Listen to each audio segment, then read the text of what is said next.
এই যুদ্ধাপরাধীদের বিচার কেন করলাম, তার প্রতিশোধ নেওয়ার জন্য কিন্তু এই ট্রাইব্যুনালে আমাদের বিচার হচ্ছে।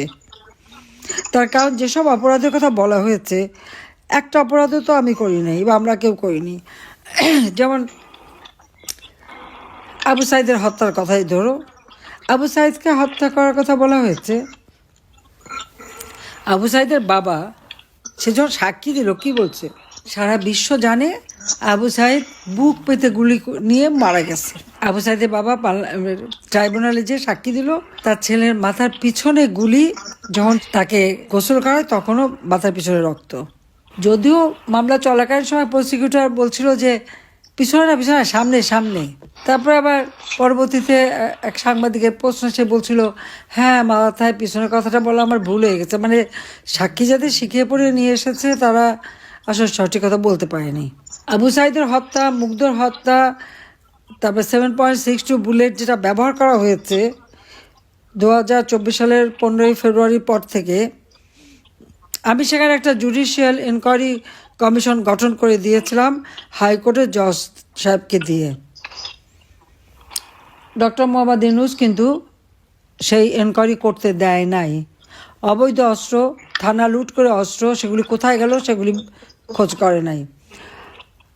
দেখা যাচ্ছে এখানে যত মানে একটা মনে হচ্ছে একটা রাজনৈতিক প্রতিহিংসা চরিতার্থ করার জন্য মুক্তিযোদ্ধা পরিবার এবং জনগণের ভোটে নির্বাচিত জনপ্রতিনিধি, সর্বোপরি আওয়ামী লীগের নেতৃবৃন্দ এবং আমার বিরুদ্ধে মামলা, এবং সেই মামলায় সেরকম কোনো আর্গুমেন্ট কিছুই লাগবে না।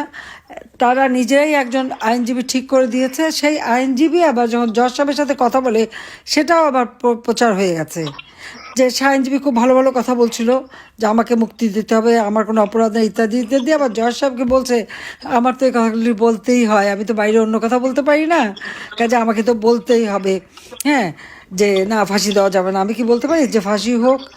একবার আপনারা চিন্তা করে দেখেন তো কী বিচারটা হচ্ছে বাংলাদেশে, কোন বিচারটা হচ্ছে? তো এই হলো বাংলাদেশের অবস্থা। সেখানে আইনজীবীদের ঢুকতেও দেওয়া হচ্ছে না, যেটা এখান পান্না বলছেন উনি যাবেন, যায়নি। আর আমার বিরুদ্ধে যে মামলা, আমি তো কোনো নোটিশ কিছুই পাইনি। আর আমাদের ঘর বাড়ি কিছুই নাই, ঠিকানাই নাই এখন এই অবস্থা। তো সেগুলো আমরা কেউ কিচ্ছু জানিও না, কিন্তু বিচার হয়ে গেছে, বিচারের রায়ও দিয়ে দেবে। তো এই যে ক্যাঙ্গারু কোর্টের থেকেও জঘন্য একটা কোর্টের যে বিচার, এটা তো কোনো ন্যায় বিচার পাওয়া না, এটা তো একেবারে রাজনৈতিক প্রতিহিংসা চরিতার্থ করা হচ্ছে বলে আমাদের ধারণা। কাজে এই ট্রাইব্যুনাল যে গঠনবিধি মেনে চলা হয় নাই, কাজে এখানে যে সব কিছু দেখা যাচ্ছে সেই আবার যেন 71 সালে পাকিস্তানি হানাদার বাহিনীর যে যারা গণহত্যা করছে তার যে বিচার হলো, তারই প্রতিশোধ নেওয়ার জন্যই এটা করা হয়েছে।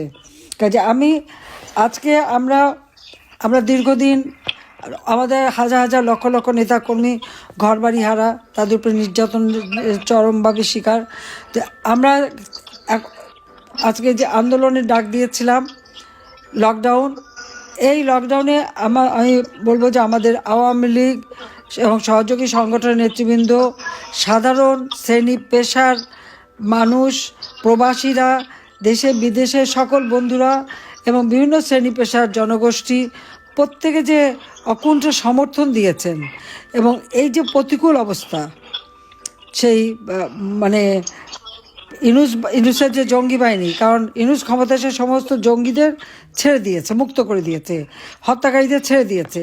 এই তারা যে অস্ত্র শস্ত্র নিয়ে তারপরে বিভিন্নভাবে কুপিয়ে মানুষ মারা, লাঠি দিয়ে পিটিয়ে মারা, গুলি করে মারা, এইগুলি করেছে। আজকে এত ভয় ভীতি, এত মামলা হামলা, তারপরেও জনগণ রাস্তায় নেমেছে এবং তারা এর প্রতিবাদ করেছে, এবং এই লকডাউন প্রোগ্রামটাকে সর্বাত্মকভাবে তারা সফল করেছে বলে আমি আপনাদের কাছে, আমাদের প্রবাসী যারা, তারা বাংলাদেশের জনগণ, আমার দলের নেতাকর্মী সকলের প্রতি আমি কৃতজ্ঞতা জানাচ্ছি যে আজকে এই যে প্রতিবাদের মধ্য দিয়ে আমার মনে হয় যে ইউনূস ক্ষমতা দখলের পর থেকে বাংলাদেশের মানুষ যে একটা শ্বাসরুদ্ধকর পরিবেশে ছিল, তারা যে একটা হতাশায় ভুগছিল, তারা ভেবেছিল তাদের জন্য বলার বোধহয় কেউ নাই, কিন্তু আওয়ামী লীগ জনগণের পাশে আছে, জনগণের পাশে থাকবে, এবং জনগণের কল্যাণে আওয়ামী লীগ চিরদিন কাজ করে এবং সেইভাবেই কাজ করে যাব। আজকে সেই স্বস্তিটা মানুষের মাঝে ফিরে এসেছে। তবে আমাদের এই সংগ্রাম গণতন্ত্র পুনরুদ্ধারের সংগ্রাম, জনগণের ভোটের অধিকার আদায়ের সংগ্রাম, দেশের মানুষের নিরাপত্তা শান্তি নিশ্চিত করবার সংগ্রাম এবং যত আমাদের রাজবন্দী তাদের মুক্তি, মিথ্যা মামলা প্রত্যাহার এবং মানুষের জীবন মান উন্নত করা, আর্থসামাজিক উন্নয়নের লক্ষ্যে আওয়ামী লীগের সংগ্রাম অব্যাহত থাকবে। এবং আমাদের এই সমর্থন দেওয়ার জন্য সবাইকে আমি ধন্যবাদ জানাই।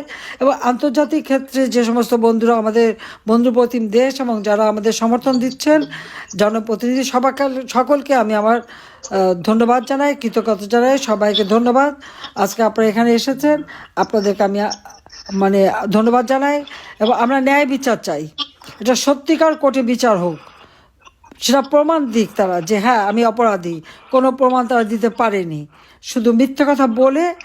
এবং এই যে কোর্টে দাঁড়িয়ে মিথ্যে বলা, এটাও কিন্তু একটা অপরাধ। চিফ প্রসিকিউটর কিন্তু সেই অপরাধ করেছে। আজকে যে জজ, দুইজন জামাত ইসলামী, একজন বিএনপি, তারা দলীয়। এখানে তো বিচার হতে পারে না, ন্যায় বিচার হতে পারে না। কাজে এই অবস্থায় তারা মামলা চালাচ্ছে। ধন্যবাদ জানিয়ে আমার বক্তব্য শেষ করছি। খোদা হাফেজ। জয় বাংলা, জয় বঙ্গবন্ধু, বাংলাদেশ চিরজীবী হোক। ধন্যবাদ।